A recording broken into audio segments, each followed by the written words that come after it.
गढ़वाल से इंसानियत को झंझोड़ देने वाली खबर सामने आई है, जहां एक युवक ने अपनी मां और भाभी और भाई पर जानलेवा हमला कर हाथ कटवाने के आरोप लगाए हैं। आपको बता दें कि युवक का कहना है कि उसके मां, भाभी और भाई ने मिलकर दोनों हाथ कटवा दिए।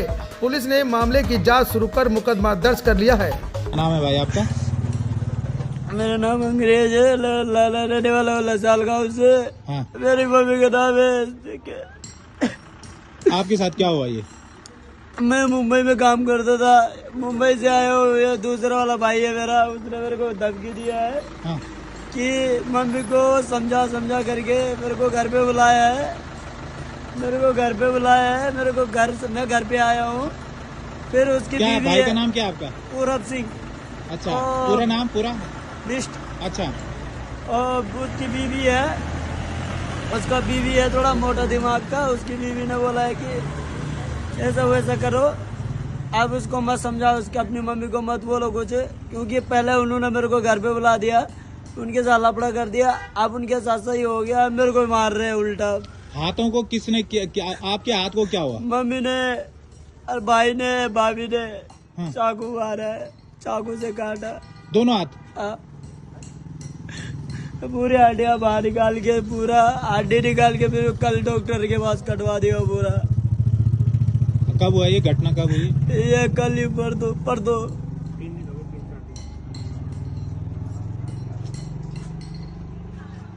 मैं क्या करूँ सर, मेरे पास तो खाने रहने के भी नहीं, दाने धोने के भी नहीं।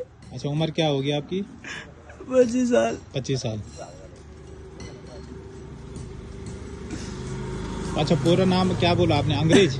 अंग्रेज सिंह बिष्ट। अंग्रेज सिंह बिष्ट। तो उसके बाद हॉस्पिटल कौन ले गया आपको? हॉस्पिटल वही लेके गया मेरे को। हाँ। वो मेरे को हॉस्पिटल में लेके गया, डॉक्टर ने मेरे को पट्टी भी कर दिया था, बोला था हो जाएगा सही। उसने पैसे दे के 12,000 रुपये दिया है, बोला इसका दोनों हाथ काट दो। अच्छा, तो दोनों हाथ कटवा दिया। कहाँ पे हुआ ये ऋषिकेश में कटवाया है। इधर बिल्लेश्वर में तो पट्टी पुट्टी हो गई थी मेरे हाथ में। फिर उसके बाद उधर से उन्होंने क्या किया, ऋषिकेश लेके गया। कौन से हॉस्पिटल में? ओ सर मेरे को मालूम नहीं है ऋषिकेश कौन सा हॉस्पिटल है। उन्होंने हॉस्पिटल में लेके गया, उनको पैसा दिया 12,000 रुपये, बोला इनके दोनों हाथ काट दो। उन्होंने दोनों हाथ काट तो दिया। आपने मना नहीं किया? सर मैं बोला भी मेरे को हाथ मत काटो, मैं बोला भी मेरा हाथ मत करो, मेरा इलाज मत करो, मैं गांव जा रहा हूँ, मैं अपने गांव वालों डॉक्टर से करवा दूंगा। उन्होंने बोला नहीं तुम्हारा हाथ काटना पड़ेगा, तुम्हारे भाई ने बोला।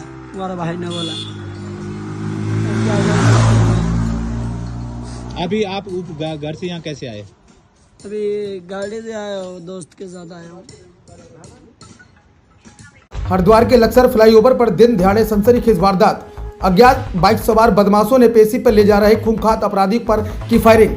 रूट की जेल से स्पेशल वाहन के जरिए लक्सर कोर्ट ले जाया जा रहा था। अपराधी बिना त्यागी को निशाना बनाकर ताबड़तोड़ गोलियां चलाई गई, जिसमें वो घायल हो गया। फायरिंग की चपेट में सुरक्षा में तैनात पुलिसकर्मी भी घायल हो गए, जिन्हें अस्पताल में भर्ती कराया गया है। पुलिस और नाकाबंदी सुरक्षा के इंतजाम के बावजूद भी बदमाश वारदात को अंजाम देकर फरार हो गए। घटना के बाद पूरे क्षेत्र में हड़कंप मच गया। पुलिस इलाके की घेराबंदी कर बदमाशों की तलाश में जुट गई है। सवाल वही है कि आखिर पुलिस के ऊपर भी फायरिंग और अपराधी को भी निशाना बनाया। बाइक सवार बदमाश घटना को अंजाम देकर भी फरार हो गए और पुलिस देखती रह गई। उत्तराखंड के सीमांत क्षेत्र मुनस्यारी में इन दिनों जंगली भालुओं का आतंक लगातार बढ़ता जा रहा है। गांवों के आसपास भालुओं की बढ़ती गतिविधियों से ग्रामीणों में दहशत का माहौल है। आए दिन कहीं न कहीं भालू दिखाई देने की सूचना मिल रही है, जिससे लोगों की सुरक्षा को लेकर चिंता बढ़ गई है। भालुओं की बढ़ती हलचल को देखते हुए वन विभाग पूरी तरह सतर्क हो गया है। नाचनी क्षेत्र में भालू को पकड़ने के लिए पिंजरा लगाया गया है। वन विभाग द्वारा ग्रामीणों से अपील की जा रही है कि वे जंगल या सुनसान इलाकों में अकेले न जाएं और समूह में ही आवाजाही करें। बीते दिनों तेजम, बोड़ा गांव और कुलथम क्षेत्र में भी भालू देखे जाने की पुष्टि हुई है। इसके अलावा माइग्रेशन गांव लास्पा, लुआ, मरतोली, टोला, खिलाच और रालम गांवों में भालुओं ने कई घरों की छतों को नुकसान पहुंचाया है। वन विभाग की टीम तहसील मुख्यालय से लगभग 60 किलोमीटर दूर प्रभावित क्षेत्रों में पहुंचकर भालुओं द्वारा किए गए नुकसान का आकलन कर रही है। क्षति का विस्तृत मूल्यांकन कर रिपोर्ट तैयार की जा रही है, जिसे शासन को भेजा जाएगा ताकि आगे की कार्रवाई की जा सके। अब खबर उत्तराखंड के चंपावत जिले से है, जहां बाराकोट ब्लॉक की बंगा फरतोला ग्राम सभा में वर्षा जल संग्रहण के लिए बनाए गए टैंक में डूबने से एक व्यक्ति की मौत हो गई। बुधवार दोपहर करीब 1 बजे ग्रामीण पैदल मार्ग से बाराकोट की ओर जा रहे थे, तभी उन्होंने टैंक में एक शव को तैरते हुए देखा। घटना की सूचना तत्काल पास में पोल्ट्री फार्म संचालित करने वाले सोनू वर्मा को दी गई, जिन्होंने तुरंत पुलिस और प्रशासन को इसकी जानकारी दी। सूचना मिलने पर एसडीएम लोहाघाट नीतू डांगर, तहसीलदार भीम सिंह कुटियाल तथा बाराकोट चौकी प्रभारी हरीश प्रसाद पुलिस टीम के साथ मौके पर पहुंचे और घटनास्थल का निरीक्षण किया। एसडीएम लोहाघाट नीतू डांगर ने बताया कि पानी के टैंक में एक शव हुआ था, तैरता हुआ मिला है। मामले की जांच की जा रही है और पुलिस आवश्यक कानूनी कार्रवाई में जुटी है। वहीं चौकी प्रभारी हरीश प्रसाद ने बताया कि शव की अभी तक शिनाख्त नहीं हो पाई है। अज्ञात शव को कब्जे में लेकर पंचायतनामा भरने के बाद पोस्टमार्टम की कार्रवाई की जा रही है। अज्ञात व्यक्ति का शव मिलने से क्षेत्र में दहशत का माहौल बना हुआ है। ग्राम सुनील वर्मा पर नीचे मेरा मुर्गी का पोल्ट्री फार्म है। मैं सुबह शाम सारे डालने आता हूं और उससे नीचे हाईवे से लगे 150-200 मीटर ऊपर मेरा सरोवर तालाब भी है मच्छियों का, और उस तालाब से नीचे गधेरा है।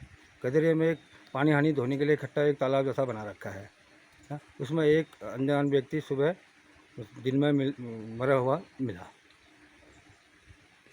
और इसमें इसकी तत्काल सूचना मैंने क्या कहते हैं चौकी प्रभारी हरीश प्रसाद को दी और तहसीलदार महोदय को दी, और तुरंत मौके में मुआयना कर रहे हूँ और आए भी हैं यहाँ। हरिद्वार के लक्सर में फिल्मी अंदाज में हुए गोलीकांड के बाद इलाके में हड़कंप मच गया है। वारदात को अंजाम देकर बदमाश मौके से फरार हो गए, जिससे क्षेत्र में दहशत का माहौल बना हुआ है। घटना के बाद हुसैनपुर के पास सड़क किनारे संदिग्ध हालत में एक मोटरसाइकिल बरामद हुई है। पुलिस को आशंका है कि यह बाइक गोलीकांड 2 हो सकती है। प्रारंभिक जांच में सामने आया है कि वारदात को अंजाम देने के बाद बदमाश इसी बाइक को छोड़कर पास के जंगल की ओर फरार हो गए।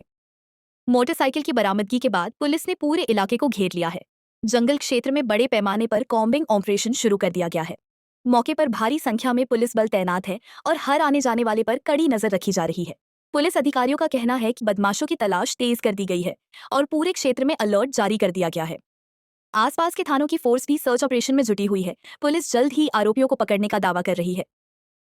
सुबह के समय जब लक्सर कोर्ट में पेशी के लाए जा रहे अभियुक्त जिसका नाम विनय त्यागी है, जो रुड़की जेल से लाया जा रहा था, और पुलिस अभिरक्षा में लाते हुए फ्लाईओवर के पास में गन्ने के ट्रकों से जो जाम की स्थिति उत्पन्न हुई थी, उसको जब हटाने के लिए पुलिस बल नीचे उतरा, उसी बीच 2 अज्ञात हमलावरों ने इस पर हमला किया, जिसपे इसको गोलियां लगी हैं। इसको तत्काल हॉस्पिटलाइज किया गया है, वहां से इसे हायर सेंटर अभी रेफर किया गया है। 2 अभियुक्त जिन्होंने इस पर हमला किया है उसकी तलाश हम लोग लगातार कर रहे हैं। मुझे उम्मीद है जल्दी उसकी अरेस्टिंग हम लोग करेंगे, क्योंकि पुलिस अभिरक्षा में ये हुआ है हमारे लिए चैलेंज के तौर पर। इसको हम बिल्कुल जल्द से जल्दी खोलेंगे। किस तरह की इसकी ये इसका पूर्व में आपराधिक इतिहास भी रहा है, और ये अभी गैंगस्टर एक्ट में भी निरुद्ध रहा है। उसी में इसकी आज एक पेशी भी ये लाया जा रहा था। पूर्व में इनामी भी ये रहा है, कई गैंगस्टर्स का वो रहा है। तो सभी जितनी भी इसकी रंजिशें हैं पुरानी, उनको हम लोग खंगाल रहे हैं। जल्दी ये भी हम पता लगा लेंगे कि इसके द्वारा ये आपसी को मैंने कहा आपको हर पहलू हमने खोले हुए हैं। हो सकता है गैंगवार का नतीजा हो या कोई अन्य कारण हो, जो भी होगा जल्दी से जल्दी हम लोग लगातार कॉम्बिंग कर रहे हैं। जो मोटरसाइकिल जिस दिशा में गई है उस दिशा पर लगातार हमारी चेकिंग चल रही है। जल्दी मुझे उम्मीद है हमारी टीम इस पर जल्दी ब्रेकथ्रू करेगी। देखिए, पुलिस कर्मियों को कुछ हल्की चोटें लगी हैं, उनको भी हम लोगों ने हॉस्पिटलाइज किया है। जल्दी उनकी स्थिति क्या है उसके बारे में अपडेट किया जाएगा। ये उत्तर प्रदेश सरकार का बहुत ही दूरगामी निर्णय है, और निश्चित रूप से उत्तर प्रदेश सरकार ने जो निर्णय लिया मैं उसका अभिनंदन करता हूँ। हम सब लोग देखते हैं कि जो मदरसे हैं उनमें असीमित पावर उनको दी हुई थी और उन पर कोई भी कार्रवाई नहीं होती थी, इसलिए इस निर्णय का मैं अभिनंदन करता हूँ। ये हमारे उत्तर प्रदेश सरकार के पूर्व मुख्यमंत्री अखिलेश यादव जी, जो कि सपा सरकार मुस्लिम तुष्टीकरण की एक पराकाष्ठा पर उतर आई थी और एक मुस्लिम वर्ग को रिझाने के लिए, खुश करने के लिए उन्होंने ये निर्णय लिया, और निश्चित रूप से इस निर्णय को कहीं न कहीं कानून और संविधान की धज्जियां उड़ाने का काम किया, जिससे पुलिस कोई भी FIR दर्ज कर उसकी जांच तक नहीं कर सकती थी। बिल्कुल इस देश के जो आम नागरिक है, चाहे वो मुसलमान ही क्यों ना हो, अगर उनके बच्चे के साथ कोई दुर्घटना होती है तो वो उसकी FIR दर्ज तक नहीं करा पाते थे। अब FIR दर्ज होगी, उसका इन्वेस्टिगेशन होगा, उसकी निष्पक्ष जांच होगी और जो दोषी पाए जाएंगे वो जेल जाएंगे।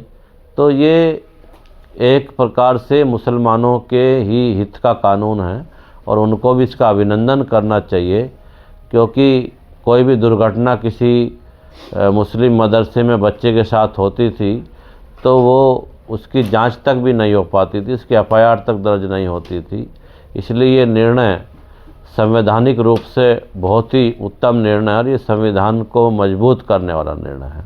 ये इस देश में कोई भी आप कानून बनाते हैं, चाहे राज्य सरकारें बनाए चाहे केंद्र सरकार बनाए, वो कानून इतना मजबूत होना चाहिए कि जिससे संविधान का मान सम्मान रखा जा सके। अगर उसको इतनी असीमित पावर दी जाएगी तो निश्चित रूप से वो बहुत ही बड़ा एक षड्यंत्र होने का वहाँ खतरा है। वहाँ राष्ट्र विरोधी गतिविधियाँ भी बढ़ेगी और निश्चित रूप से उस ऐसी संस्था को इतनी मजबूती आप दे रहे हैं, वो स्वयंभू ही एक बहुत बड़ा सिस्टमैटिक रूप से संविधान के धज्जियाँ उड़ाने का काम करता है।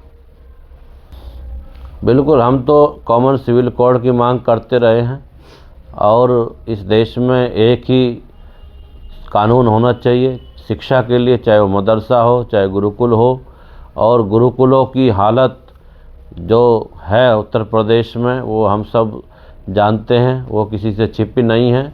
और मदरसों के लिए इतनी असीमित पावर पूर्ववर्ती सरकारों ने दी है और आज उसका दुष्परिणाम है कि संस्कृत विद्यालय जीर्ण शीर्ण है और मदरसों में सब जगह मार्बल्स लगे हुए हैं। तो ये कहीं ना कहीं भेदभाव समाज में किया गया और उसका दुष्परिणाम हम सब देखते हैं। इसलिए एक समान शिक्षा इस देश में लागू होनी चाहिए, वो अधिकार भी है सभी नागरिकों का। बिल्कुल, धर्मनिरपेक्षता जैसा तो कुछ नहीं है, लेकिन देर से ही लिया गया एक बहुत ही सुंदर निर्णय है ये उत्तर प्रदेश सरकार का। और मैं उत्तर प्रदेश सरकार की समस्त कैबिनेट को और वहाँ के मुख्यमंत्री आदित्यनाथ जी को बधाई देता हूँ कि उन्होंने उत्तर प्रदेश में एक ऐसे कानून को, जो कि एक विशेष वर्ग को के कटमुल्लाओं को रिझाने के लिए केवल, जो वहाँ के विद्यार्थी थे, वहाँ के जो तालीम प्राप्त करने वाले मुस्लिम बच्चे थे, उनका ये शोषण पर विराम लगा है। और इससे निश्चित रूप से ऐसे आम लोगों को राहत मिलेगी जो न्यायिक रूप से, जिनको अपने कानून के लिए जो दर दर की ठोकरें खाते थे, वो एक संवैधानिक दायरे में आकर अपनी मांग रख सकेंगे।